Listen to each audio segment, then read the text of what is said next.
Red Granite Press presents West of Sin, a thriller by Wesley S. Lewis. Read by Alicia Bucci. Chapter 1. Jennifer Williams' tears had turned to anger about 20 miles back. She had no plan and no destination, just a basic need to keep putting miles between herself and that hotel room thick with the stench of sweat and betrayal. The past hour was a blur. She vaguely recalled running for the elevator and stumbling through the lobby. Her wits had returned to find her speeding through the Nevada desert in a stolen Chevy Traverse. Jennifer had forgotten to give Brian the valet ticket after using his rental car to pick up the extra marketing flyers he'd insisted on ordering, but she'd remembered it when making her escape. For the first 30 miles or so, she simply drove, not considering where she was going, just trying her best to keep the shimmering lights of the Las Vegas Strip in her rearview mirror. When the city disappeared behind a mountain, she dried her eyes and started seeing red. 1 year had passed since their conversation in the lounge atop the Stratosphere Tower. 1 year since he'd confided in her that he thought his marriage was ending. 12 long months since she'd privately decided to wait for him. Jennifer wasn't so naive as to think Brian had left his wife for her, but she had presumed his marriage was the only thing keeping them apart. In the 4 months since his separation, they had walked a fine line between friendship and something more, enjoying the occasional movie or dinner together, but keeping things platonic so as to avert office gossip and avoid complicating his already sticky divorce. Now that the divorce was final, Jennifer had expected this trip to end, or preferably begin, with something a bit more intimate than the prolonged embraces they sometimes shared after a night out. What she'd gotten instead was the crushing realization that her hopes for the coming months, being in a real relationship by fall, introducing him to her family over the holidays, going someplace tropical for her 40th birthday, were never going to come true. From some dark corner of her mind came the terrible thought that maybe he'd never wanted more, that he'd used her as an emotional placeholder. She pushed the thought away. This was not the time to question things she knew, or, at the very least, things she'd known an hour ago, to be true. She was buzzed from 4 rounds of drinks and punchy from 10 hours spent pitching retail properties to bored tenant reps who cared more about the real estate beneath her skirt than about anything in New Wave's portfolio. She was tired, she was lost, and to top it all off, the lace pattern on her expensive French panties, the kind made to be seen, not worn, had imprinted itself painfully on her backside. Comfort had not been her top priority when selecting her attire for the evening, and nothing she'd chosen was well suited to a long drive. For the first time since leaving the hotel, she took note of her surroundings, looking for any clue as to where she might be. Her rearview mirror reflected nothing but a black sea of desert. To the left and right, she saw more of the same. A couple of miles ahead, a single cluster of lights beckoned from the left side of the road. The conspicuous click-clack of her high heels on the tile floor made Jennifer wish she'd left the overpriced stilettos in the car and walked barefoot. Wearing a slinky black dress into a remote truck stop was uncomfortable enough without her shoes announcing her entrance. A quick glance at her surroundings eased her mind. The truck stop only had 1 customer, and he seemed oblivious to anything beyond the contents of the beverage case. She approached the front counter. The leather-skinned woman behind the register gave an uneasy smile, revealing 2 missing front teeth. Jennifer forced a smile of her own. "Excuse me, I seem to be a bit lost. Where are we in relation to Las Vegas?" The clerk sighed and, in a voice that suggested a pack-a-day habit, said, "You're about an hour west of Vegas. Head east on I-60 till you hit the interstate." When Jennifer didn't immediately respond, the woman added, "Just turn right out of the parking lot." "Thanks." Jennifer glanced around the store. "Where is your restroom?" "Restrooms for customers only." Jennifer took a deep breath and forced another smile. I'm going to buy a cup of coffee. We're out of coffee. Okay, I'll buy something else. It's out of order. What? We only got the one restroom, said the clerk. And it's all plugged up. Jennifer exhaled slowly. Is there another gas station around here somewhere? Lots of 'em up the road in Pahrump. How far is that? About 10 miles west. Just turn left out of the parking lot. I got it. She turned away from the cashier. Thanks. Jennifer didn't need to pee so badly as to drive another 10 miles in the wrong direction, but there was no way she could make it back to Las Vegas without caffeine.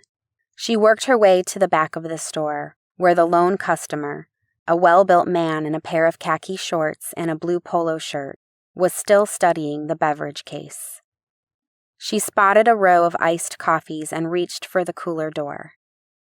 The man in the blue shirt pivoted toward her. Can I help you? She hesitated. No, just getting a drink. What do you want? He opened the case. I'll grab it for you. Jennifer was tiring of these socially awkward desert dwellers. Thanks, she said, reaching into the case, but I can manage. As her hand came to rest on the glass bottle, she froze. Either the day's stress was getting to her or something on the other side of the case had just moved. She peered between the shelves, trying to see into the unlit stockroom. Behind the row of beverages, a pair of eyes stared out of the darkness. She released the bottle and took a quick step back. She struggled to make sense of the eyes, which seemed to float in the darkness. Then she saw the gun barrel wedged between two rows of sodas, and the missing piece fell into place. In the dark stockroom behind the drinks, someone in a black ski mask was pointing a shotgun at her. Chapter 2. Jennifer screamed and stumbled backward, trying to put as much distance as possible between herself and the gunman inside the cooler. 20 feet to her right, a door swung open, and another man in a ski mask stepped out of a small restroom, carrying a chrome-plated pistol. Still reeling, Jennifer tried to turn toward the front of the store. Her high heels skidded on the tile floor. She lost her footing and fell hard.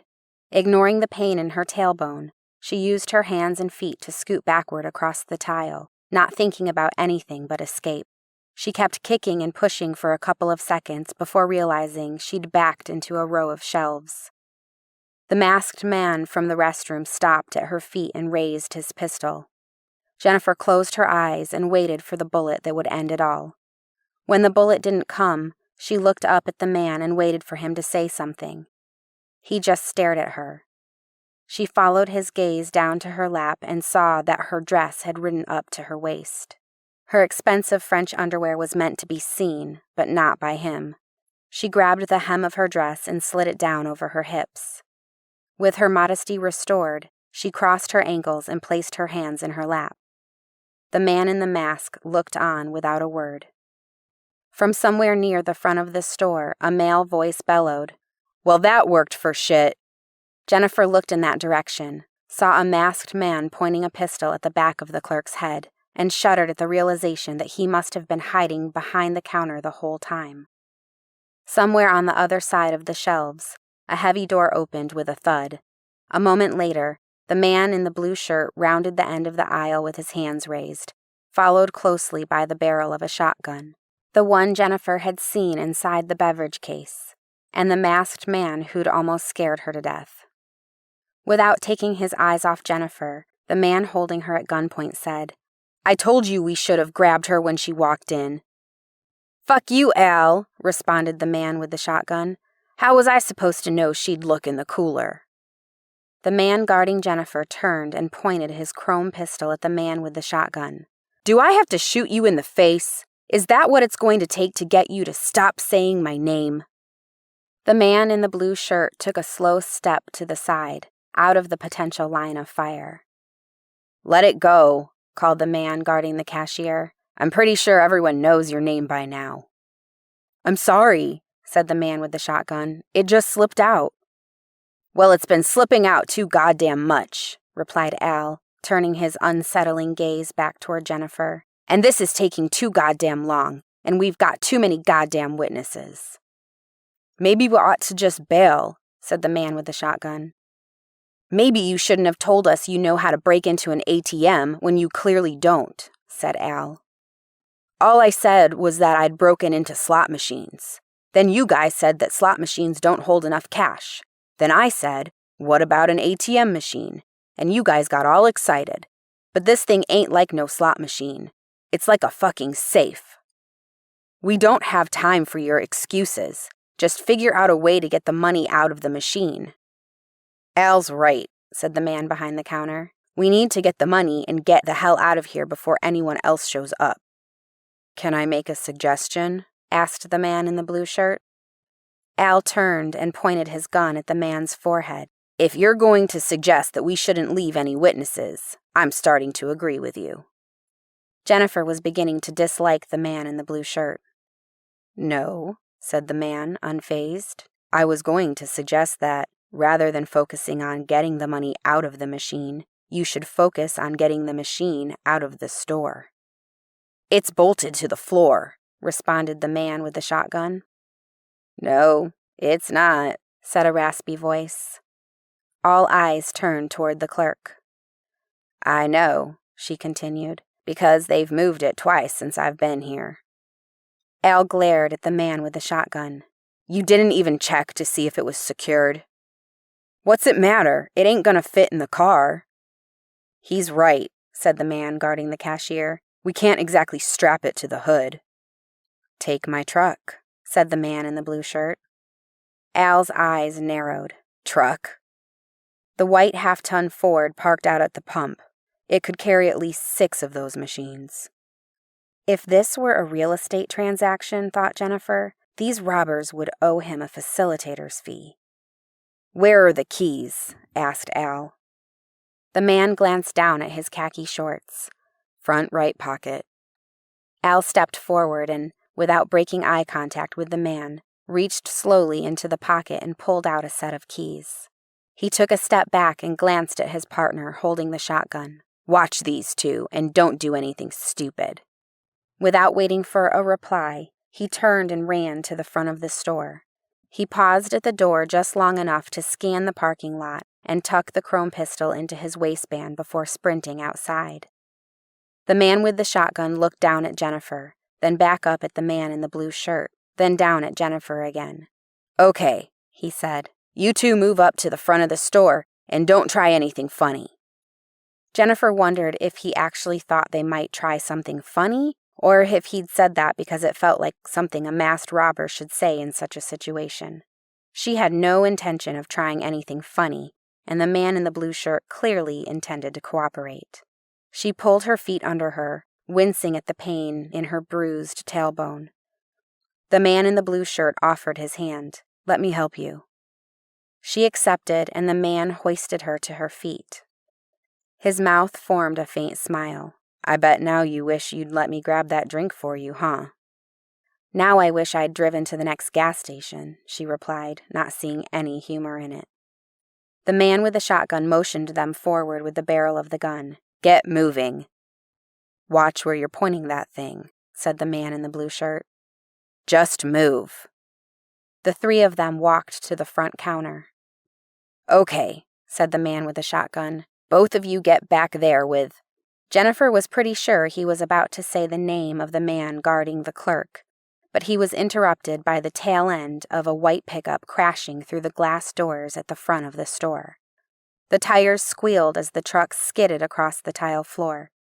Jennifer turned away from the careening vehicle and closed her eyes, certain she was about to be crushed against the row of celebrity gossip magazines lining the front counter. As she braced for the truck's fatal impact, she instead felt a pair of hands grab her by the waist and hoist her into the air. Suddenly, she was hurtling headlong across the counter. She opened her eyes just in time to see the clerk and the other masked man jump back as she landed at their feet. She sat up and realized that the commotion had stopped. Peeking over the counter, She saw that the truck's rear bumper had stopped less than a foot from the man in the blue shirt and the man with the shotgun. Al forced open the driver's side door and hopped out. "Are you fucking nuts?" screamed the man with the shotgun. "Shut up and go get the ATM," said Al. "Both of you, go. I'll watch them." The third robber hurried from behind the counter and headed for the far end of the store. The man with the shotgun raised his left hand and flipped Al the bird before turning and chasing after their partner. Al turned to the man in the blue shirt. "You go too." "Why?" "Because that thing's too heavy for them to carry themselves." The man glanced at the women, then back at Al. Without a word, he turned and followed the two masked men. Al opened the tailgate of the pickup and sat on it. "You two come around here where I can see you." Jennifer and the clerk inched around to the front of the counter. Al pointed at the ground. "Have a seat." Jennifer kicked aside a few shards of glass and lowered herself to the floor, minding her bumps and bruises, careful not to let her dress right up again. Al watched, not saying a word. Jennifer found his gaze more disconcerting than his gun. From her spot on the floor, she could hear but not see the three men struggling with the ATM. One of them instructed the other two to grip it from the bottom. That was followed by a loud crash, followed by a lot of cursing, followed by someone, she was pretty sure it was the man in the blue shirt, suggesting they turn it on its side. How lucky for them he's here to help. Another loud crash preceded a yelp of pain from one of Al's accomplices. This robbery had all the subtlety of a Three Stooges routine. Al glared at Jennifer. "Does this amuse you?" "No, of course not." "Then why the stupid grin?" She hadn't realized she was grinning. She swallowed the smile and said, "Just imagining I'm someplace else." "Oh yeah?" He rose to his feet. "Where?" "Anywhere but here." "Yeah," he said, walking toward her. "You look like you were planning on being someplace else." He stopped at her feet. "You're way too dressed up for a shithole like Pahrump. What happened? Got lost on your way to Sin City?" Jennifer stared up at the masked man. "I was out for a drive and got a little turned around." "A little turned around, huh?" "That's right." She tried to read his eyes, wondering what thoughts were dancing around inside that ski mask. "Stand up." "Why don't you leave her alone?" asked the clerk. "Why don't you shut up before I bash your head in with the butt of my gun?" "It's okay." Jennifer rose to her feet. Al looked her up and down, then pointed his gun at her chest. "Turn around." "Why?" Her gaze darted between his gun and his eyes. "I forgot to frisk you. You could be carrying a concealed weapon." "You didn't frisk me either," said the clerk. Al pointed his gun at her. "This is your last warning." The clerk didn't respond. Al turned his attention back to Jennifer. "I said turn around." "I can assure you I'm not carrying any weapons." She tried to suppress the note of fear creeping into her voice. "Where would I be hiding them?" "That's for me to find out." With the gun still in his right hand, he grabbed her by the waist and spun her around. "Put your hands on the counter." Shaking, she complied. She felt his body brush past as he knelt behind her and heard him set the gun on the ground. He placed his hands gently around her left calf and slid them slowly upward. They reached the hem of her dress with no indication of slowing. "Can we get some help here?" asked someone behind them. Al removed his hands from her thigh. She heard the gun being picked up and felt his body brush by again as he stood. She risked a glance over her shoulder and saw the other three men straining to hold a small, heavily damaged ATM with a shotgun perched atop it. "Can we get some help?" repeated the man in the blue shirt. "This thing is really heavy." "Jesus Christ!" Al walked to the men and grabbed the shotgun off the machine. "Why don't you just give this guy a gun?" Jennifer half sat, half collapsed onto the ground and tried to assure herself that the danger had passed. "Okay, "I can't hold it any longer," said one of the masked men. "Set it down." With a collective grunt, the 3 load-bearers lowered the machine to the ground. When they'd righted themselves, Al tossed the shotgun to the one who'd just spoken. "Be more goddamn careful where you leave that." Jennifer saw that the other robber had tucked his pistol into the waistband of his pants. "Are you going to help us load this?" asked the man with the shotgun. "Get that old bag to help you," said Al, pointing to the clerk. "I've got something to take care of." He turned and walked toward Jennifer.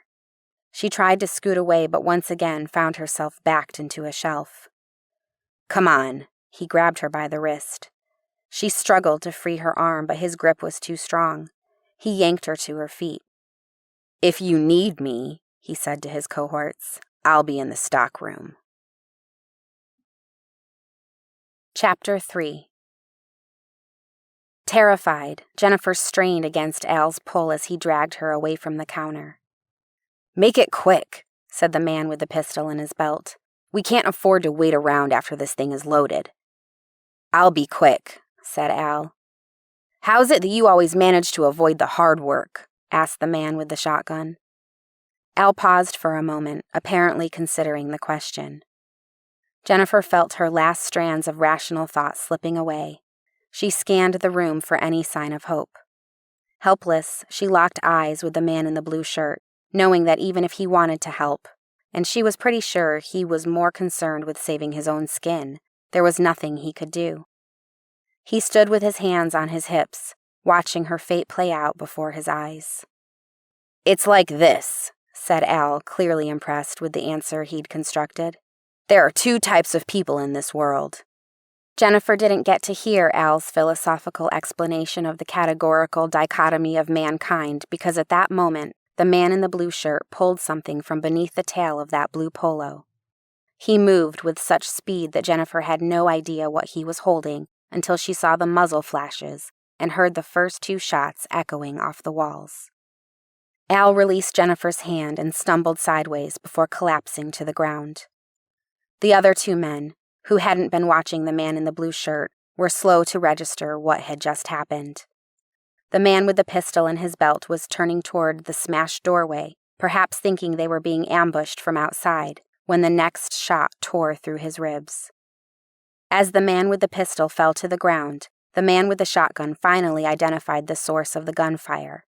He was in the process of raising his weapon when the last 2 shots caught him square in the chest. He tumbled face first onto the tile floor. Jennifer placed her hands over her ears but couldn't block out the painful ringing. The man in the blue shirt approached and circled the bodies. When he seemed satisfied, he turned to Jennifer and the clerk. The clerk sat on the ground, her knees tucked up to her chest. Jennifer leaned against the counter, not trusting her legs to support her. The man said something Jennifer couldn't make out. She removed her hands from her ears. "Are you okay?" he asked again. She nodded, unable to speak. "Good." He surveyed the carnage. "I'll secure their guns. You—" He seemed to lose his train of thought. "You call—" He staggered to the right and braced his free hand against the rack of audiobooks. "Are you all right?" Jennifer managed to ask. "Just a little sleep-deprived. Maybe I should—" He tumbled forward, pulling the rack down with him, sending CD boxes skidding across the floor. The clerk screamed in surprise. The man lay motionless among a few dozen abridged readings of 20-year-old bestsellers. Jennifer rushed forward and knelt beside him. The clerk stood to get a better view. "He having a heart attack?" Jennifer watched the man's chest rise and fall. "I think he just fainted." "Lucky him." The clerk took a seat on the tailgate of the crash pickup and glanced around the store. "How am I going to explain this to my boss?" Jennifer looked from the damaged truck to the bodies of the 3 robbers and thought, how am I going to explain it to mine? Chapter 4. Earlier that day. The casino was surprisingly crowded for a Wednesday night. The crowd was only a fraction of what it would be in 3 days, when weekend warriors from Southern California and Phoenix would occupy most of the tables and slot machines. But the floor was alive with the voices of dealers and cocktail waitresses, and with the constant ringing of electronic games. Fortunately, Jennifer knew where the rest of her team would be, at the center of the casino floor, where the gaming tables gave way to the open-air cocktail lounge. This delicate merging of vices allowed those who'd sworn off gambling to mingle with those who'd sworn off drinking. Cutting across the gaming floor, she turned just enough heads to reassure her that the slinky black dress was doing its job. She'd cursed herself for a full week after buying it, but every time she'd consider returning it, she'd picture herself walking up to Brian, the wispy fabric clinging to her body in all the right places, the almost dangerously short hem dancing with every sway of her hips, and that image had quelled any lingering doubts. "Jen!" a woman called from somewhere inside the lounge. A waving hand beckoned beneath a Riviera-themed banner advertising something called Les Tournois at La Condamine. Jennifer could just make out the bare shoulder and golden locks of the firm's newest hire. Ashley Thomas was a year out of college, blonde and attractive enough to spark rumors that she'd gotten the job on the merits of something other than her resume. Jennifer was quick to quash such gossip, not just because she'd once inspired similar rumors herself, but also because Ashley was competent. While most of the women envied Ashley's natural beauty, Jennifer envied her natural ability to navigate even the most tedious of deals. As Jennifer neared the row of small cocktail tables, each occupied by 2 or 3 of her colleagues, she scanned the group, hoping to spot a pair of piercing green eyes framed by a thick head of salt and pepper hair. With considerable disappointment, she realized that her entrance had been lost on the one person who mattered. Her boss and soon-to-be lover was not among the dozen or so new wave employees. "Hey, roomie!" Ashley rose from her seat and gave Jennifer a hug. "I think I owe you an apology." "For what?" The young woman released her embrace. "For doubting you when you said this conference would make me question my career choice. My feet are blistered, my throat is sore, and I'm going to gouge the eyes out of the next guy I catch staring at my ass while pretending to read a marketing flyer." Jennifer laughed. "Just staring? Nobody has propositioned you?" "Not yet." Ashley slipped back into her chair. "But the night is still young, and this guy is 3 sheets to the wind." She motioned to the young man sharing her table. "So we'll see what happens." Jennifer choked back another laugh. Around the office, it was an open secret that Tom Blackwell was smitten with Ashley. If he'd had his wits about him, he likely would have lost them at the mere suggestion, joking or not, that she might be open to such a liaison. Jennifer took the seat next to him. "Tom, you'd better pace yourself. You have to make it through 2 more days." 4 more, he said, speaking somewhat slower than normal. "I'm staying through the weekend." "Good Lord, 3 days isn't enough for you?" "Careful," said Ashley. "It's a sore subject. The airline lost one of his bags and ruined his plans for the weekend." "Really?" Jennifer turned to Tom, intrigued. "Do tell." "Yes," said Ashley with a smirk. "I'm still waiting to hear about this big money you were going to win." "See," said Tom, "this is why I don't talk about my personal life at the office. I mentioned one little detail and you're already using it to tease me." "Who's teasing?" asked Ashley. "You said you had a chance to win big money, so I'm curious." "I said real money, not big money. And it's not going to happen now, so just forget it." Ashley rolled her eyes. "Well," said Jennifer, "I guess there are worse things than spending a weekend sipping Coronas by the pool." Tom drained the last of his drink. "I don't think the Blue Parrot has a pool." "The Blue Parrot?" "It's on the north end of the Strip, across the street from the Stratosphere. That's where I'll be rubbing fanny packs with the rest of the Priceline shoppers." Jennifer winced. In her eagerness to move the conversation in a more cheerful direction, She'd inadvertently drawn attention to the fact that Tom was the one person in the group who almost certainly couldn't afford 2 extra nights at La Condamine Hotel and Casino. Tom was one of 2 team members, along with Brian's elderly assistant, Grace, who worked on salary rather than commission. He'd given up a presumably less than lucrative career producing internet videos of young daredevils performing all manner of death-defying and sometimes illegal stunts, and taken a position producing marketing presentations for New Wave. He never complained about his job, but Jennifer got the impression that commercial real estate didn't quite live up to whatever expectations he'd had for his late 20s. "Tom," she said, "my advice is to find some sweet young gal to help take your mind off your troubles until the airline finds your bag." "Oh, they know exactly where it is. In a locker in the TSA office. They found it 3 hours after they lost it, but now they're holding it pending, as they put it, verification." "Verification?" "Yep." He shook his glass as if looking for any stray drops of alcohol hiding between the ice cubes. "My tax dollars hard at work fucking me over." Before Ashley or Jennifer could respond, he slammed his empty glass on the table and rose to his feet, almost knocking over his bar stool in the process. "We need another round. Jennifer, what are you drinking?" Although she wasn't sure she wanted to start drinking yet, she planned on needing her energy later. Jennifer reasoned that Tom was a man in need of a mission. "Martini," she replied. 2 olives. "Okay, 1 martini, 1 appletini, and 1 7 and 7 coming up."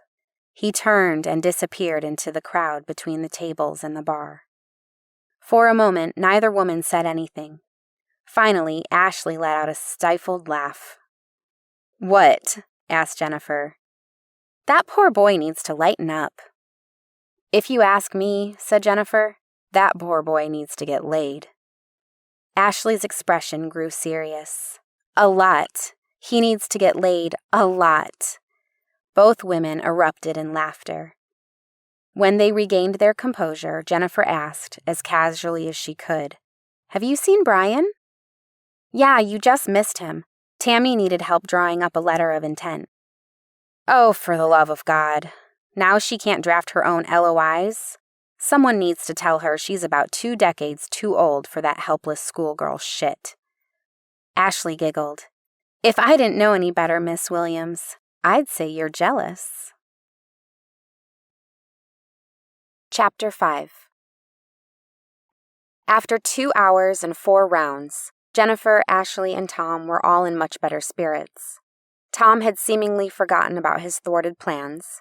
Ashley had apparently decided that Tom wasn't so uptight after all, and Jennifer was only mildly distraught that Brian hadn't yet returned. Had Tom acquiesced to Ashley's repeated pleas to let her get the next round, the 3 of them might have gone on like that for another hour. However, he insisted on getting it, only to encounter an unexpected protest from his feet. He stood, took 1 step forward, stumbled, and nosedived toward the tropical-themed carpet, knocking an empty tray from the hand of a passing waitress as he fell. Both Ashley and Jennifer leapt from their chairs and, working to contain a mutual case of the giggles, helped Tom to his feet. "Tom," said Jennifer, "I think it's time we put you to bed." "Maybe so," he muttered, struggling to regain his composure. "I'll take him if you want," said Ashley. "Hang out and visit." Jennifer thought of Brian, probably just then wrapping up Tammy's letter of intent, possibly already headed back to the bar. "Are you sure you don't mind?" "Nah, I'm beat anyway. If I'm going to survive tomorrow, I should get some sleep." "All right, I'll try not to wake you when I come in." "You won't." Jennifer cast a stern look at the inebriated young man. "Tom, don't give her any trouble." Tom grinned. "I don't know the meaning of the word." Ashley laughed. "I'll keep him in line." With Tom's arm over her shoulder, she led him through the crowd, in the general direction of the elevator bank. For what felt like at least an hour, Jennifer caught up on the life of every coworker she could even remotely stand to be around. Still, there was no sign of Brian. She knew it had to be after 11, but like every casino, La Condamine had no clocks on the gaming floor. She reached for her bag, then remembered that her cell phone was upstairs in her room. After weeks of planning and an hour of primping, she discovered that her little box clutch, which complemented her little black dress, was capable of holding either her cell phone or her makeup kit, but not both. Unfortunately, all her planning and primping now seemed to have been in vain. With tomorrow's first round of meetings not much more than 8 hours away, she had little hope that Brian might still make his way back downstairs for a couple of drinks. Across the table, Meredith Higgins and Steve Howard argued about their differing interpretations of a popular reality TV show. Jennifer reluctantly accepted that the evening was not likely to improve. Hoping to avoid a round of obligatory goodnight wishes, she stood and walked toward the bar, allowing her coworkers to assume she'd gone in search of another drink. Once out of sight, she cut through the crowd toward the elevator bank. 5 minutes later, she was inside an express elevator whizzing toward the 32nd floor. Away from the excitement of the gaming floor, she felt the first pangs of exhaustion. For most of the day, anticipation had held fatigue at bay. In the past few minutes, that barrier had fallen. She studied her reflection in the mirrored walls of the elevator. From the neck down, she was the beacon of feminine sensuality she'd aspired to be. The view from the neck up, however, told a different story. Her eyes hung heavy with weariness and disappointment. And age. She took a step to the left, allowing her face to disappear behind a framed advertisement with the headline, Les Tournois at La Condamine, the Strip's premier poker tournament. I bet that explains the crowd downstairs. She slid a finger along the smooth gold frame and let her mind wander to Brian. Would he be asleep yet? Would he be receptive to being awakened? Her finger wandered to the panel of buttons and made slow circles around the number 41. Maybe he's just watching TV or reading.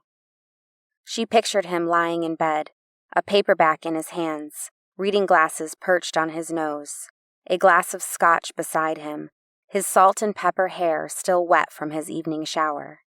Would he be glad to see her? Maybe she could say she needed advice on a deal, and I waited until almost midnight to ask. She could say that Ashley's snoring was keeping her awake, so I threw on my cocktail dress and heels and went for a walk. With a loud ding, the elevator slowed to a stop on 32. The doors opened.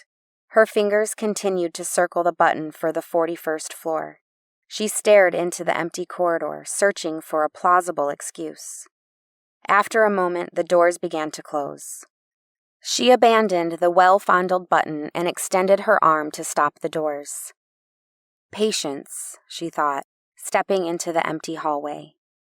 Outside her suite, she swiped her card key, one of the few things that fit inside her tiny clutch bag, and eased open the door, hoping not to wake Ashley.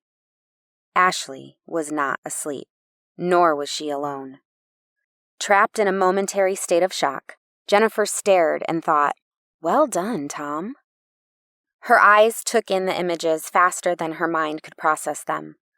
Ashley's toned, arched back, Ashley's blonde curls brushing against the hummingbird tattoo on her right shoulder blade, the strong, masculine hands gripping Ashley's perfectly round ass. Until she realized she was witnessing something that she wasn't meant to see. She took a slow step back, hoping to escape without causing the couple any embarrassment. "Sorry to stop by so late, Brian, but my roommate is fucking the multimedia guy." She almost had the door closed when, through Ashley's rhythmic bouncing, she glimpsed the owner of those strong, masculine hands. Her mind struggled to make sense of it. Tom doesn't have salt and pepper hair.